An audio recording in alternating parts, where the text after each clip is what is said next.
Istanbul is steeped in tradition and history, but a dynamic modern economy is emerging, and there are predictions that Turkey won't be far off the world's top 10 in a few decades' time. The Eurozone may be in recession, but this neighbour is seeing the pace of activity picking up. This big hole in the ground is part of a luxury residential development. It'll have its own canal, Venetian style. There's a building boom, and that's good news for British companies like JCB. Sales of its construction equipment in Turkey have quadrupled since the end of the global financial crisis. As the economy grows, as the people get wealthier, they want to their demand requirements increases.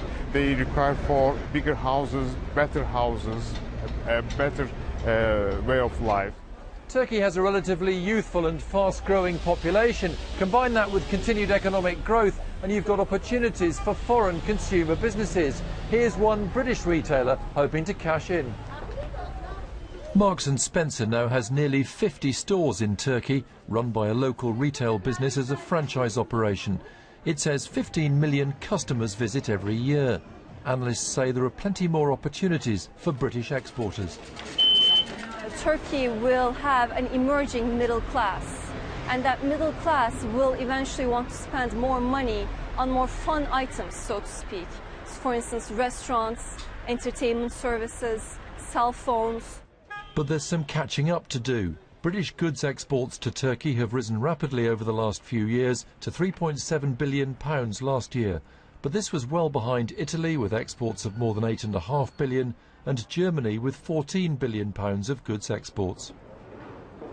The Istanbul Stock Exchange hopes to sign a partnership deal with its London counterpart. But the boss says it's often easier doing business in other parts of the EU, in the so-called Schengen area, allowing free movement across borders. I am a high-level businessman. I can enter to the Schengen zone without having any visa requirement. But anytime I need to go to London, I need to get a visa. So it makes difficult things for me. Turkey still has challenges. There have been criticisms over workers' rights. There's a risk of a credit bubble developing and the economy overheating. But it looks as if there's a smoother passage ahead here than for many other economies. Hugh Pym, BBC News, Istanbul.